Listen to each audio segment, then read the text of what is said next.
a special edition of the CBS Evening News from Washington.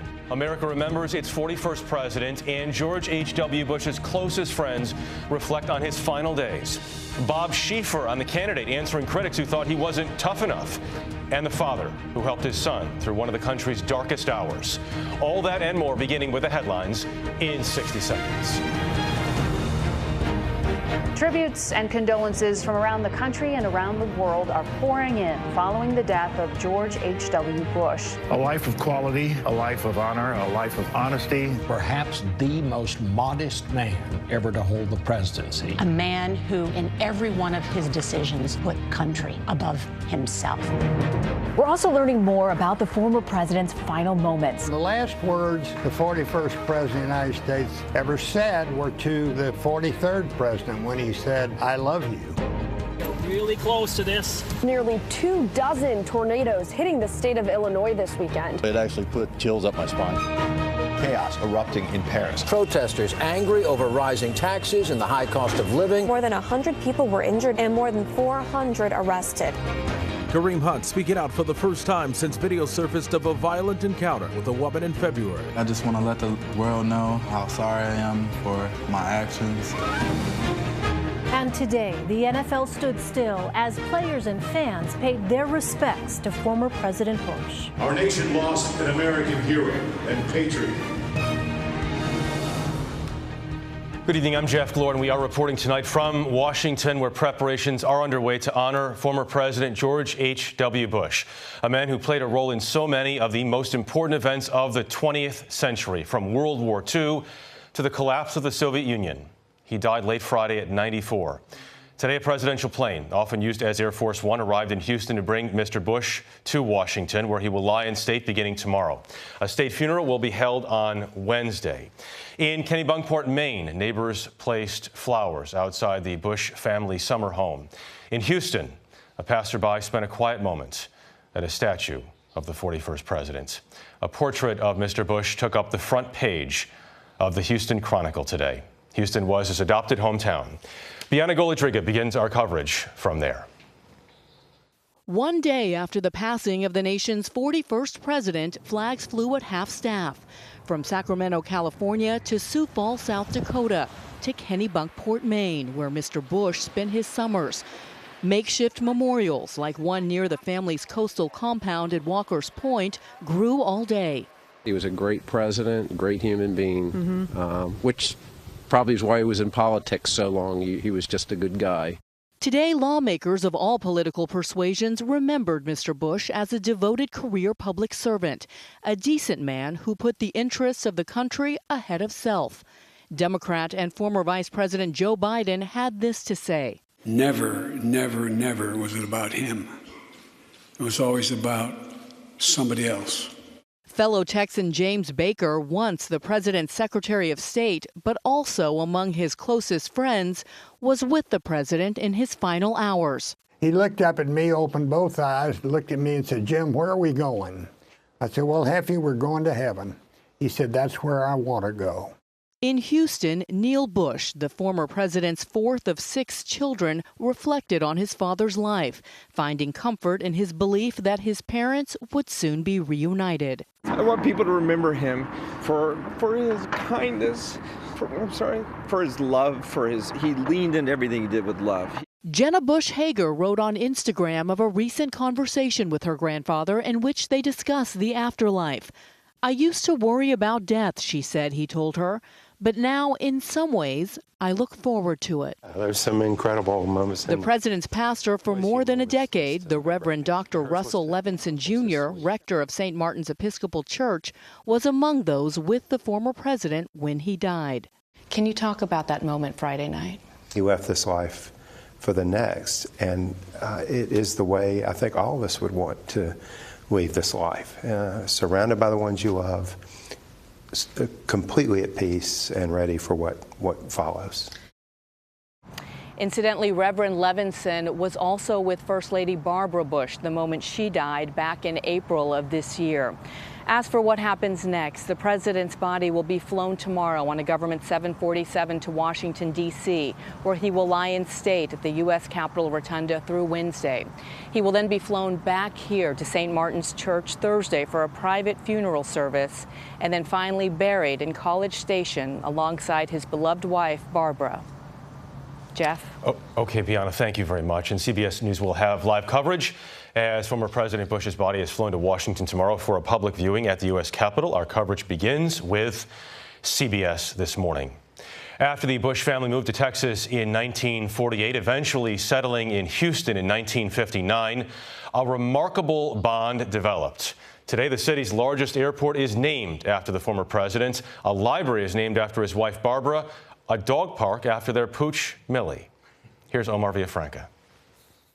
As the custom-made funeral train, which will take former President George H.W. Bush to his final resting place, arrived, a steady flow of people continued to pay their respects at his statue near downtown Houston.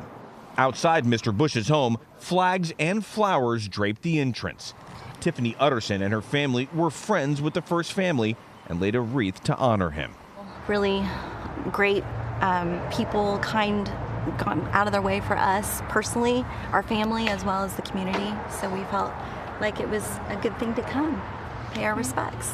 Mr. Bush was a regular at Houston sporting events, and at today's Houston Texans game, in memory of President Bush, the team held a moment of silence for their most famous fan.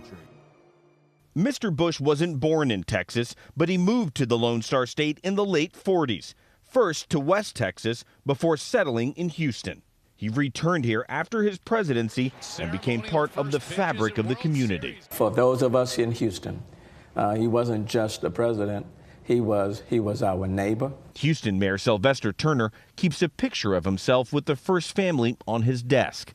Turner says the 41st president was always ready to use his considerable platform to help his adopted hometown, most notably after Hurricane Katrina and most recently after Hurricane Harvey.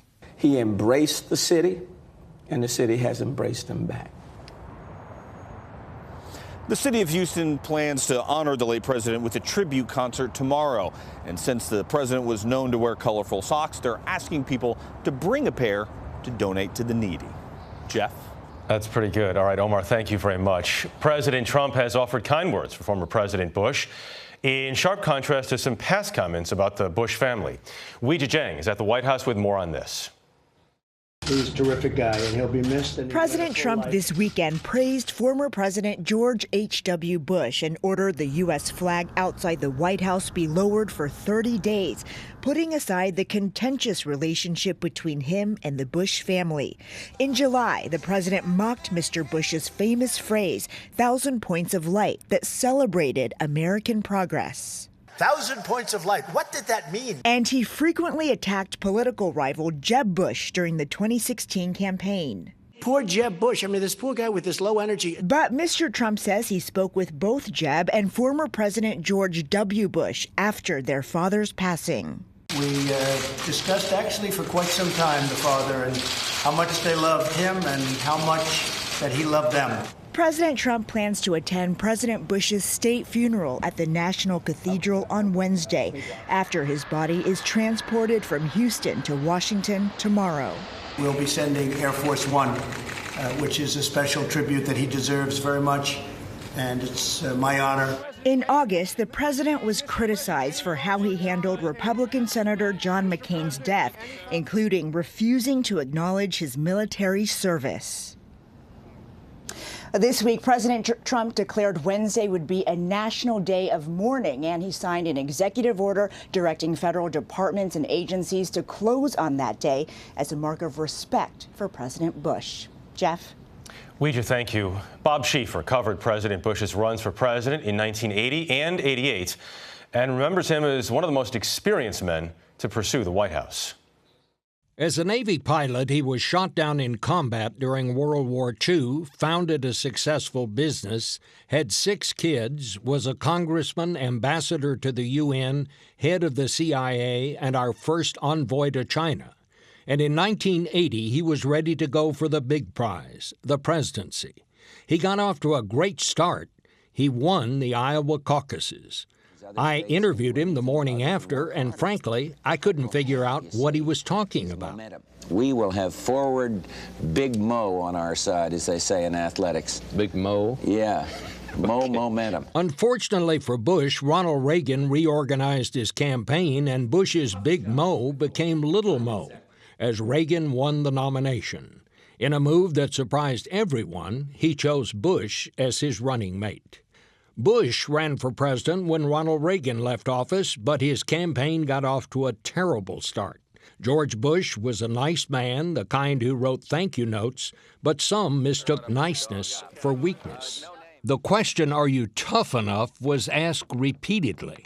I equate toughness with moral fiber, with character, with principle, with demonstrated leadership in tough jobs where you emerge, not bullying somebody, but with the respect of the people you led. That's toughness. That's fiber. That's character. I've got it, and if I happen to be decent in the process, that should not be a liability. The one-time fighter pilot found himself accused of being a wimp. To change his image in New Hampshire, he traded the coat and tie for a tractor hat and windbreaker and drove every piece of heavy machinery he could find. It worked. He won the Republican nomination and made two promises. First, read my lips. No new taxes. And second, an administration based on American values. I want a kinder and gentler nation. So help me God. So help me God. Congratulations. Thank you. Bush won in a landslide, but the world was changing. The Berlin Wall fell and the Soviet Union was imploding.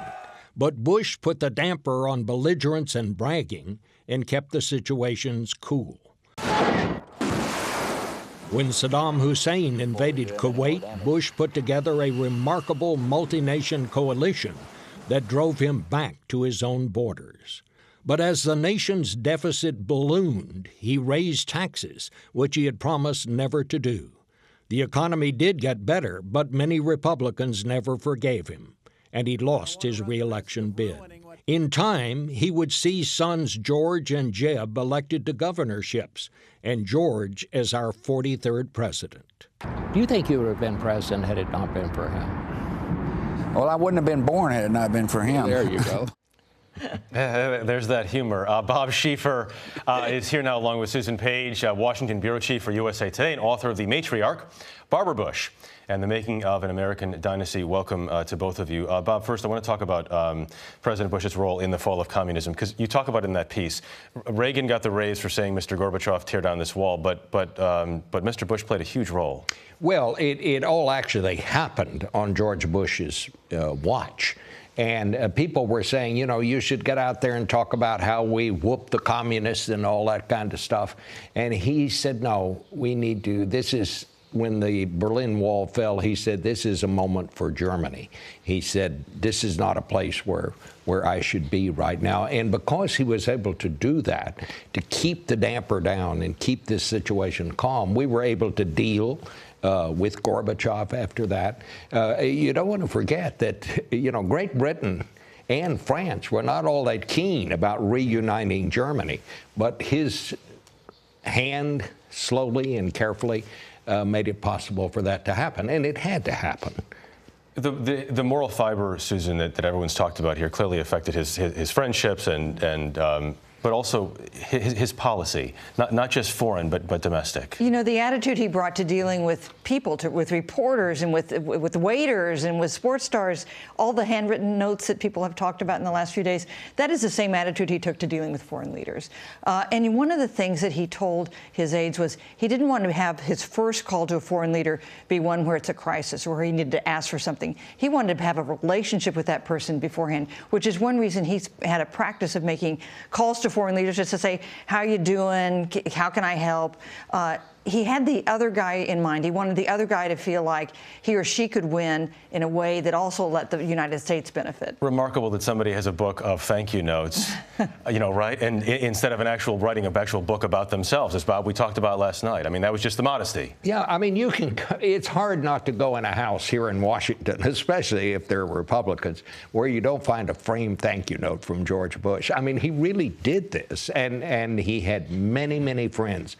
More friends, I I think, than probably anybody that's held the office in modern times. What a wonderful legacy. Bob Schieffer, Susan Page, thank you both very much. Hopefully we'll be seeing more of you in the coming days. Appreciate it. We're going to have more on President Bush later in the broadcast here. But up next, hundreds are hurt in Paris after the worst rioting in Paris in half a century. And later, the new scar for the NFL, what a star running back is doing now to win his job back.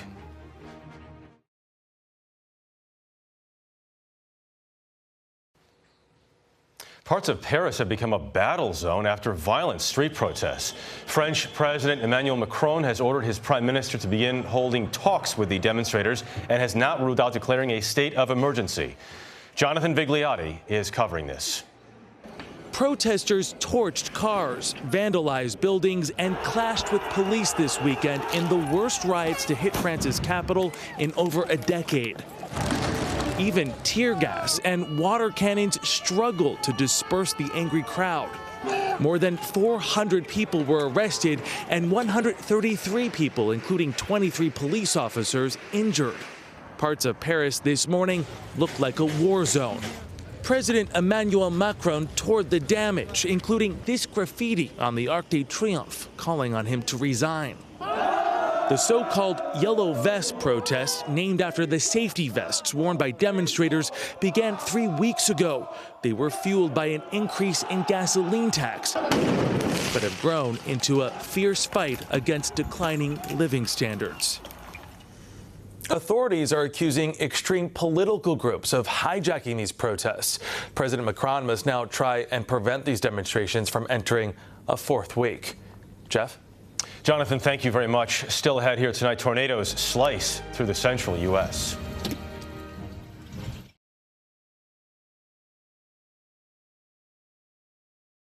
For the love of God, please miss that farm. This tornado in Bluff City, Illinois, was part of a swarm that hit Illinois Saturday. At least 100 homes were damaged in Taylorville. More than 20 people hurt. Tornadoes were also reported in Arkansas and Oklahoma. Anchorage, Alaska is still shaking 2 days after the magnitude 7 earthquake. There goes the end. More than 650 aftershocks were recorded in the first 30 hours after the quake. Highways near Anchorage were severely damaged, but no deaths or serious injuries have been reported. Pro running back Kareem Hunt apologized today to the woman he shoved and kicked in a video that surfaced on Friday. This happened in February, the incident. The Kansas City Chiefs cut him after the video went public on Friday.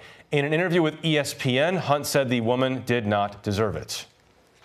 Honestly, I just want to let the world know, how sorry I am for my actions. And, it's been a tough time for me, and I'm extremely embarrassed because of that video.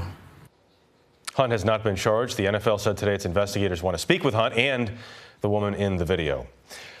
Now the story of a diamond ring that came full circle. A newly engaged British couple accidentally dropped their ring into utility grate in New York's Times Square on Friday night. They asked the police for help, but didn't leave their names before they flew back to England. She did say yes, by the way. The NYPD fished out the ring this weekend. They have now tracked the couple down on social media and are shipping them that ring back. Case closed. Up next here, a father's touch and what it meant to a son.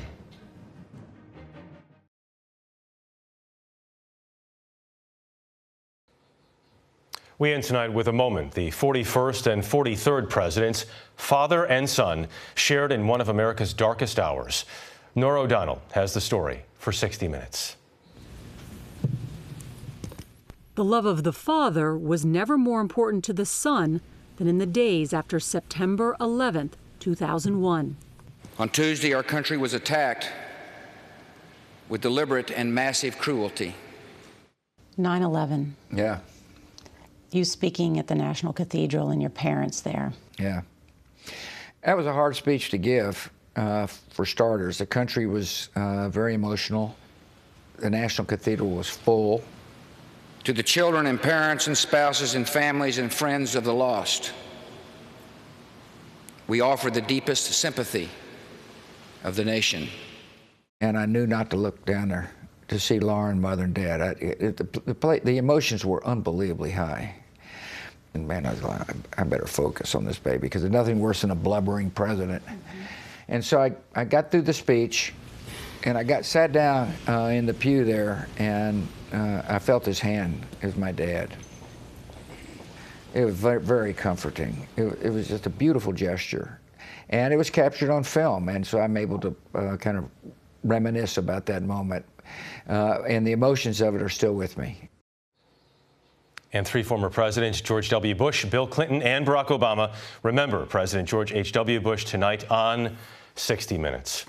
That is the CBS Evening News tonight. I'm Jeff Glor in Washington. A reminder, we will have live coverage of the farewell to President George H.W. Bush beginning during the 10 a.m. hour in the East. We'll be back again here tomorrow night.